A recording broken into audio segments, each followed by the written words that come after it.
家好，欢迎来到 Learn Chinese on the Go。今天我们来聊一聊我有过敏。小美，我最近遇到一件事，挺有意思的。哦，什么事？快跟我说说看。我去朋友家，他们一直给我花生。花生？好吃啊，怎么了？我对花生有点过敏，但不好意思拒绝。啊，那你当时是不是很尴尬？对啊，他们太热情了，一直让我尝尝。你们有没有遇到过这种尴尬的时刻？我最后只好吃了一点点。结果怎么样？身体没事吧？有点不舒服，还好不严重。所以，今天我们聊聊我有过敏。没错，这在生活中真的很常见。对很多人来说，过敏是个大问题。特别是在中国，吃饭是很重要的事。如果你有过敏，一定要清楚地表达。是啊，比如我对花生过敏。我知道有些人对海鲜过敏。还有人对牛奶或鸡蛋过敏。那可怎么办？怎么跟别人说呢？我们可以说我对某某过敏。哦，比如我对花生过敏。或者我不能吃花生，会过敏。这样说就非常清楚了。对，而且要很认真地说。不然别人可能以为你只是客气。中国文化里拒绝比较难。特别是长辈会觉得你不够给面子。但是健康更重要，一定要说清楚。没错，这是对自己的负责。想象一下，你在饭店点菜，你要告诉服务员你有过敏。可以问，这个菜里有花生吗？或者直接说，我不能吃有花生的菜。这样服务员就会特别注意。是的，他们会帮你确认的。我听说有人对花粉过敏。哦，春天的时候会特别难受。眼睛痒，鼻子不舒服，还一直打喷嚏。那他们出门要戴口罩，带药。所以过敏种类真的很多。我还有朋友对猫毛过敏。那他去有猫的家就麻烦了。是的，所以需要提前告知主人。沟通真的很关键，对吧？对，为了自己，也为了别人。保护自己，也要尊重他人。这样大家才能开心的相处。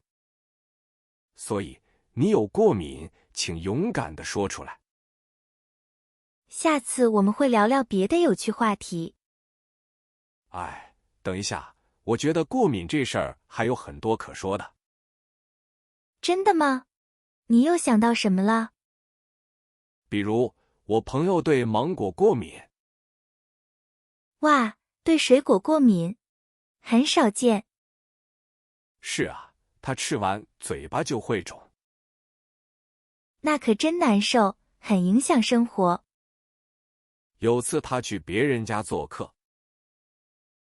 然后呢？发生什么了？主人不知道，切了好多芒果。哎呀，这下可麻烦了。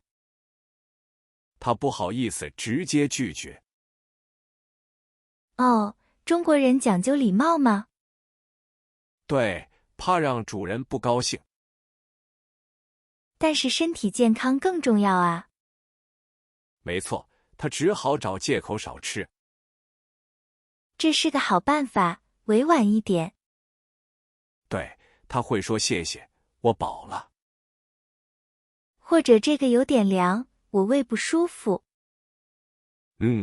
避免直接说我不吃。这样就不得罪主人了。是的，照顾双方感受。语言表达的艺术很重要。你说的对，这需要练习。中国人有时比较含蓄。对，不喜欢太直接的表达。尤其是拒绝别人的好意时。怕伤了对方的面子。面子确实很关键。保护面子是一种文化。这也是社交的一部分。那如果非要直接说呢？语调要柔和，语气要真诚。比如抱歉，我对这个过敏。这样也比较容易被接受。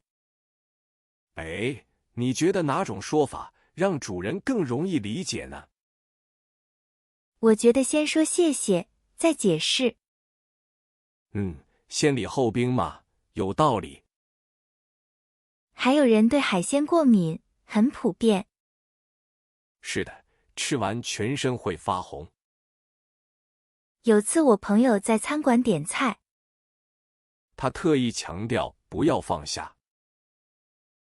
对，但是厨师不小心放了。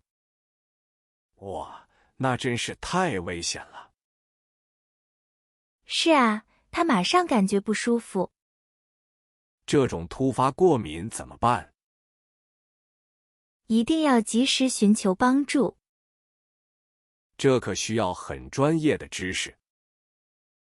是的，不能马虎大意。看来紧急处理真的很重要。对，这正是我们下次要深入探讨的。对啊，不过预防其实更关键。预防？比如呢？怎么开口说我有过敏？这就涉及到沟通技巧了。在中国，大家会觉得麻烦吗？有时候确实会有点不便。我记得有次朋友请我吃火锅。你是不是对某种食材过敏呀？是啊，我对花生酱过敏很严重。火锅蘸料里常有，那可要小心。我就说我今天不能吃花生。哈哈，这算是婉转的表达。我怕直接说太扫兴了。很多人确实会顾虑这一点。那么有没有更好的说法呢？可以说我对花生忌口就行。哦，忌口这个词很实用。对，比直接说我不能吃更礼貌。原来语言的力量这么大。是啊，小细节体现大智慧。还有人对花粉过敏，影响很大。没错，春天户外活动就很困难。我有个朋友芒果过敏。哇，那甜点水果都要注意。他常常分不清是芒果还是别的。这种隐形过敏源真烦人。说到这个，大家觉得对什么过敏最难避免呢？我觉得尘螨过敏也挺普遍的。那可是在生活中无处不在啊。是啊，清洁卫生就显得尤为重要。我听过中医里发物的说法。对，像海鲜和羊肉，有人要避免。这种和西医的过敏有什么区别？中医更讲究体质和饮食调理。所以忌口也有文化的背景在。没错，了解这些很有趣。我上次去北方，对花椒过敏。哇，花椒是很多北方菜的灵魂。我一吃就全身发痒，太难受了。你提前跟店家说明了吗？我用手机翻译给他们看了。这是个好办法，很直接有效。不过有时候翻译也不是万能的。确实，很多地方词都很难译。比如辣条也会有奇怪配料。哈哈，这倒是让人意想不到。所以外出吃饭更需要警惕。那如果遇到更复杂的食物呢？比如一些看不懂成分的零食。哇，这挑战就更大了，对吧？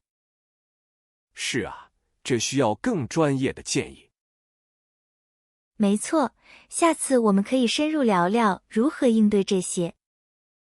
对啊，毕竟食材种类太多了。是啊，比如药膳，成分更神秘。哦对，药材的味道很独特。而且有些药材本身就是过敏源。哇，那这可真是双重考验。还有那种隐藏成分，真防不胜防。说到隐藏成分，我朋友上次差点中招。怎么说？发生了什么事情？他对花生过敏，吃了麻辣烫。麻辣烫里怎么会有花生？是那种调料碗，里面混了花生碎。哎呀，这种细节真的太容易忽略了。所以点餐时，光说不放花生不够，要强调所有配料都不能有。对，最好用一点都不能有强调。这个一点都不能有很关键。这种强调法，大家觉得管用吗？我觉得还得看服务员的理解力。确实，有时候词语理解有偏差。有些地方把某些忌口当讲究。哦，比如有些老人觉得辛辣伤身。对，他们可能会误解你的意思。对忌口的理解确实很不同。对，比如素食者和真正的过敏。是啊，素食只是选择，过敏是生命安全。这区别很大，但表达上容易混淆。有时他们以为你不喜欢，而不是不能吃。尤其在请客吃饭的时候，特别麻烦。我有次说不吃香菜，他们以为我挑食。哈，香菜是很多人爱恨分明的东西。对，后来服务员多加了香菜，这种情况真的要讲清楚，会很不舒服。甚至要说会送医院才能引起重视。哇，用这么严重的词才能表达啊？是啊，有时我过敏不够有力道。这种强调法有点像入乡随俗了。不错，要根据具体情况调整你的说法。你有没有遇到过说轻了还是出错的？有一次点麻婆豆腐，没说豆制品过敏。哦，豆腐可是它的主角，这下完了。服务员也没问，我自己也大意了当时。那幸好你及时发现，没吃进去吧？幸好闻到味儿了，避免了危险。这种闻到味儿的直觉很关键啊。所以，我们点菜时，除了说，还要看食材配料表，但不是所有地方都有。对，尤其是小饭馆，那就更要多问。提到问，你觉得忌讳这个词好用吗？忌讳更多是风俗或个人偏好。比如有些地方过年不吃什么。对，那是文化讲究，不是生理反应。所以过敏还是得用过敏最直接。但在厨房里，交叉污染是隐患。即使你说了，配料还是可能沾上。是的，尤其油炸食品，油锅共用。这简直是防不胜防的隐形杀手。所以，如果过敏很严重，要特别小心。我有个朋友对芒果过敏，一碰就肿。芒果，夏天最常见的水果之一啊。对，他甚至闻到味道都会有点不适。哇，那他去水果店岂不是寸步难行？哈哈，他说只能速战速决，买完就跑。这种情况下，有没有过敏菜单就好了。国内很多餐厅还没有专门的过敏菜单。也许我们也可以建议他们多考虑一下。毕竟关注健康是现在的大趋势。但更重要的是，我们自己要学会保护。对，除了食物，还有哪些意想不到的？比如尘螨、花粉，甚至某些金属。啊，那就不是简单点菜能解决的了。对，那种情况，沟通方式又不一样。看来这个话题还有很多可以深挖的。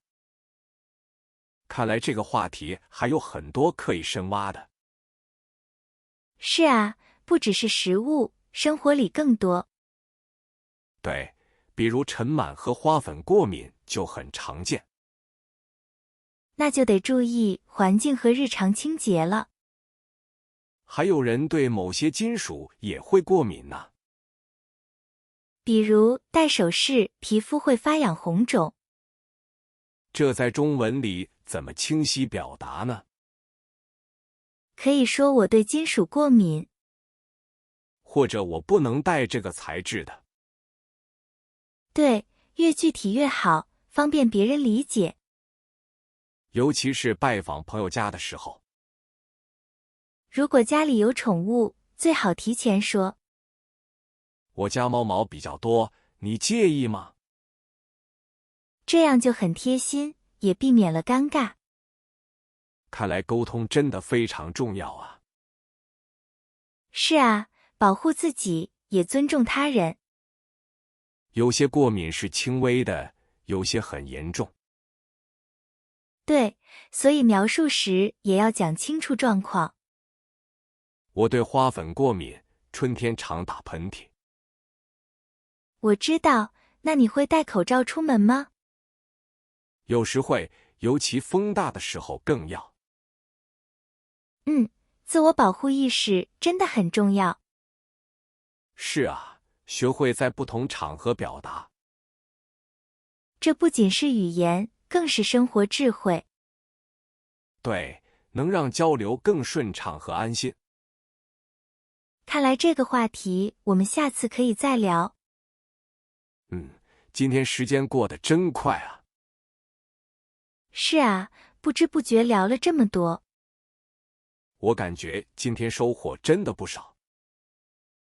我也觉得学到很多实用表达，尤其是关于如何清晰的沟通。对，这在生活中非常有帮助。那么，亲爱的听众朋友们，你们有没有一些独特的过敏经历呢？或者用中文表达过敏的趣事？欢迎在评论区和我们分享哦。我们非常期待听到大家的故事。下次我们可以聊聊在日常社交中如何优雅地表达自己的喜好和界限。这也是一个很实用的话题呢。感谢大家的收听，下期再见。祝大家健康平安，我们下期不见不散。